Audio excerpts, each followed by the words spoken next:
Right next door to where our congregation presently worships lies the largest high school in the state of South Australia. We've been invited to join them in a building venture that'll move our congregation onto their campus.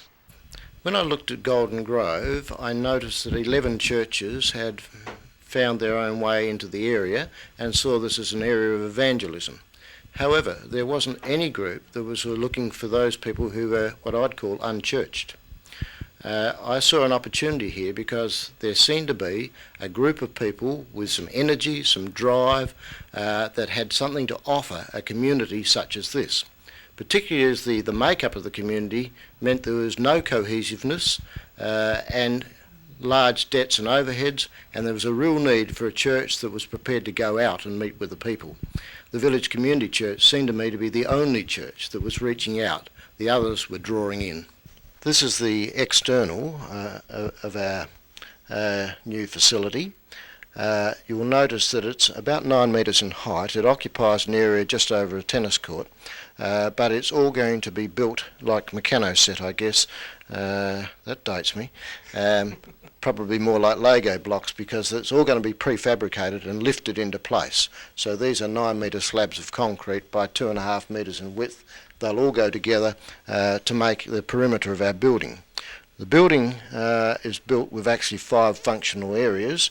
We can see if we take the downstairs, this is a stage. It's built a metre above ground level, but that's equivalent to about 180 square metres of space, which will be sprung, and it will be specially set up for dance with mirrors and bars, but also that will become a curtained area where the curtains can be moved back out of place. So we have a very, very large hall if we want to use it as a hall, or we can use it as a dance space, or as a drama space, or for music as we require it. This will probably become the main assembly area, which is a gymnasium area, and again it's a second functional area. It can be separated by soundproof doors from the stage area which we've just described.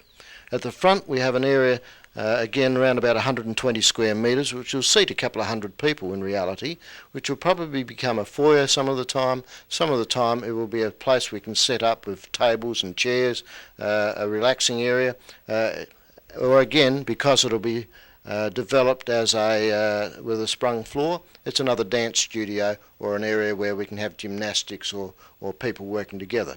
The actual gym's a little bit larger than the volleyball court in size. It's not a full-size basketball court, unfortunately, but our money won't allow us to have everything our way. If we go up to the second level, we do have 2 lecture theatres here, divided by a folding door, which is soundproof. These 2 lecture theatres seat 160 people each. When opened up, will give us fairly luxurious seating for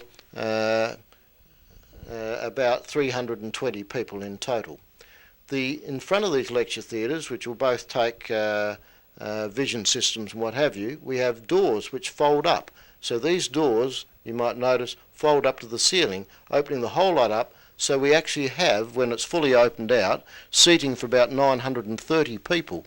So it'll take the village church another 6 or 8 weeks, I think, to perhaps get that sort of number, but it will open up to allow quite a few people to be involved.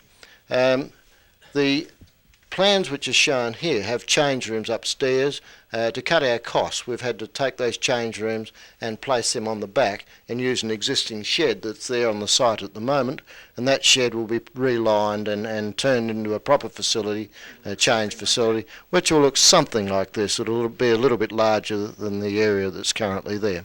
So all in all, we have a building which we have cut in cost from about $2.83 million back to about $1.85 million. So it'll be a fully functional building now, which will meet, as I say, you can open up the 5 spaces into 120 different ways to get the sorts of things that we need as a community.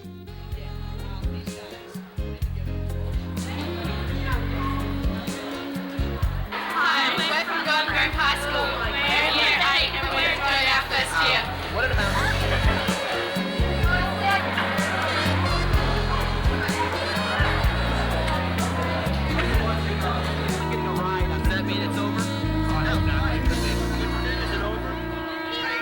Well, anyway, we're here at Golden Grove High School, actually standing in an area between Golden Grove High and Gleason College, which is just over there. And we're on the site of the new building. And so I'm going to turn this over to Rob Simpson, who is the senior pastor at Village Community Church. And he's going to fill me in on what happened this morning at the meeting. This morning's meeting, we cut the budget right back to bare bones, basically took out some of the things that we can add on later, and things that we can just buy, like seating, for instance. We actually cut the seating in the upstairs area out with $93,000 worth of seating there. We took that out just so that we could get it below what we've got funding for at the moment, and then as extra funding comes in, we add that back in. We have been given the opportunity to come and be a part of the building project here. By whom? By the local schools, the state school, which is a government school, Golden Grove High, and Gleason Catholic School, which are both on the same block of land, are working together to build this project, and we've been asked to participate in that for the $100,000 that we've been asked to contribute, which is an upfront lease agreement. And for that, we get the use of the building on all-day Sundays, plus several nights a week. And we also have an office on the school campus, which will be our church office, a church with an office on school campus, unheard of. I've lived in a number of different states in Australia, and I've never ever heard of that sort of thing before in my life. Okay, so what do you think the church's opportunities will be to minister to the students and the faculty members? Yeah, I think we'll have a very good opportunity to minister to both the students and to the teachers. The students will have opportunity to be involved with the school chaplain, who's already here ministering during a lunch hour, getting to know the kids and running school programs. We'll be working alongside him as much as we can. He's an accepted part of this school, funded by an organisation that puts chaplains into schools, and we're going to work alongside him, help him out, and minister with him. And just being a part of the school body, we'll be here in the marketplace where the kids are. We'll be able to get to know the teachers and build relationships with them, and hopefully we'll become an integral part of the school functioning, so that when they have formal school meetings and things like that, we'll get invited, and even the local on-site pastor perhaps will get asked to open the meeting in prayer, and those sorts of things I'm hoping will happen, so that we'll be an everyday part of school life. Yeah. Bottom line is we're looking for $100,000. How much would you give? How much would your church give to have access to your local high school, to be able to have your church office on campus, to be able to have your youth pastor walk around the campus on a daily basis, and to have free ministry to them? How much would they be willing to pay? I think about myself and my own experience, both pastoring in the U.S. and pastoring here. Man, I'd give an arm and a leg for that kind of opportunity. Now, if it had been my idea in the first place, I would have offered an arm and a leg, but as it's turned out, they've come to us, and they've said, we want to invite you to be a part of this joint venture. This is what we'll offer you. This is what it'll cost you. And for what we're getting, use of this building for 15 years, no maintenance costs, no overhead costs. We don't even have to pay for insurance.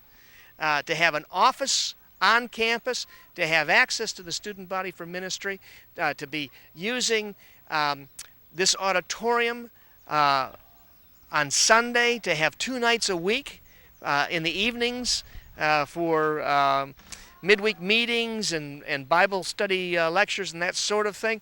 To get all this for such little money, makes my mouth water.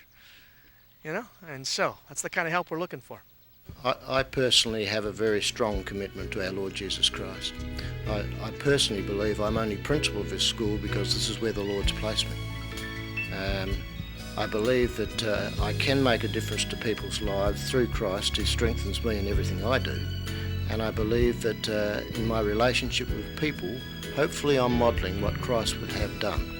And in doing that, hopefully I can bring others to an understanding that there's more to life than just work or sport or entertainment, that they can be totally fulfilled by finding their way to our Lord Jesus Christ.